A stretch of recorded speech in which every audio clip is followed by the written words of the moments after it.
Hello बच्चों, let's see this question. If alpha and beta are the zeros of quadratic polynomial fx is equal to 6x square plus x minus 2, find the value of alpha upon beta plus beta upon alpha. तो चलो इस question को मैं solve करती हूँ. की concept apply करूंगी इस क्वेश्चन में. तो देखो की कंसेप्ट में अगर मैं जनरल क्वाड्रेटिक पोलिनोमियल लिखूं F X is equal to A X square plus में बी एक्स प्लस में सी, और इनके क्वाड्रेटिक पोलिनोमियल इसके टू रूट्स होंगे अल्फा एंड बीटा. तो अगर मैं सम ऑफ रूट्स करूं मतलब अल्फा प्लस बीटा, तो ये माइनस बी अपॉन ए होते हैं, जिसे मैं लिख सकती हूँ माइनस है कोफिशिएंट ऑफ एक्स अपॉन है coefficient of x square. Same अगर मैं अल्फा इंटू बीटा देखूं मतलब प्रोडक्ट ऑफ रूट्स, तो सी अपॉन ए होता है. तो इस की कंसेप्ट को ध्यान में रखते हुए इस क्वेश्चन को सॉल्व करूंगी. मुझे एक क्वाड्रेटिक पोलिनोमियल क्वेश्चन में दिया हुआ है 6x स्क्वायर प्लस में x माइनस में 2, इसके भी टू रूट्स होंगे. तो अगर मैं कंपेयर करूं इसको इससे, तो यहाँ से a की वैल्यू 6 आ जाएगी, b की वैल्यू 1 आ जाएगी, c की वैल्यू -2 आ जाएगी. तो सम ऑफ रूट्स अगर अल्फा प्लस बीटा देखूं तो माइनस बी अपॉन ए, तो माइनस 1 अपॉन 6 आ जाएगा, और अल्फा इंटू बीटा कितना आ जाएगा -2 अपॉन 6. तो ये वैल्यू तो आ जाएगी -1 अपॉन 3. तो अब देखो, अब मुझे यहाँ से फाइंड ये करनी है. तो मैंने एक यहाँ से फॉर्मूला पढ़ा था a प्लस बी. अगर मैं इस तरीके से alpha plus beta whole square, तो इसे मैं लिख सकती हूँ अल्फा स्क्वायर प्लस में बीटा स्क्वायर प्लस में 2 अल्फा इंटू बीटा, ये लिख सकती हूँ.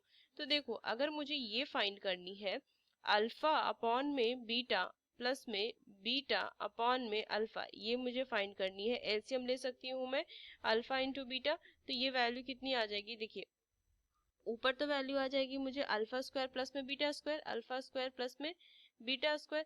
तो अगर मैं यहाँ पे इसको इस तरीके से लिख सकती हूँ, इसे मैं क्या लिख सकती हूँ अल्फा स्क्वायर प्लस में बीटा स्क्वायर अपॉन में अल्फा. तो इसे मैं क्या लिख सकती हूँ alpha plus beta whole square minus में 2 इंटू अल्फा इंटू बीटा, क्योंकि इसे ओपन करूंगी तो प्लस में 2 अल्फा इंटू बीटा आएगा, और ये माइनस प्लस कट जाएगा, वैल्यू फिर से यही आ जाएगी मेरी, ये लिख सकती हूँ. और अपॉन में हो जाएगा अल्फा इंटू बीटा.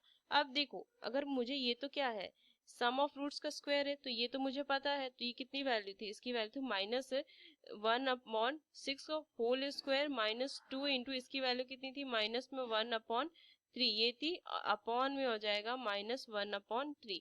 तो इसको अगर मैं सॉल्व करूँ तो वैल्यू कितनी आ जाएगी, देखिए इसको अगर मैं सॉल्व करती हूँ तो वैल्यू आ जाएगी 1 अपॉन 36 प्लस में 2 अपॉन 3 यहाँ से, और डिवाइड में कर दूंगी इसको किससे, देखिए अगर वैल्यू में देखूँ डिवाइड होगी -1 अपॉन 3 से.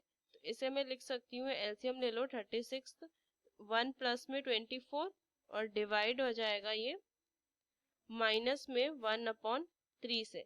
इसको अगर मैं सॉल्व करूँ तो 25 अपॉन 36 से डिवाइड होगा, तो ये माइनस ऊपर 3 ऊपर चला जाएगा.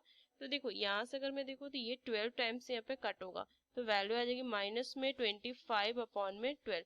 तो ये फाइनल आंसर आएगा, final answer. Using these key concepts we solve this question. Hope you understood it well. Best of luck. Thank you.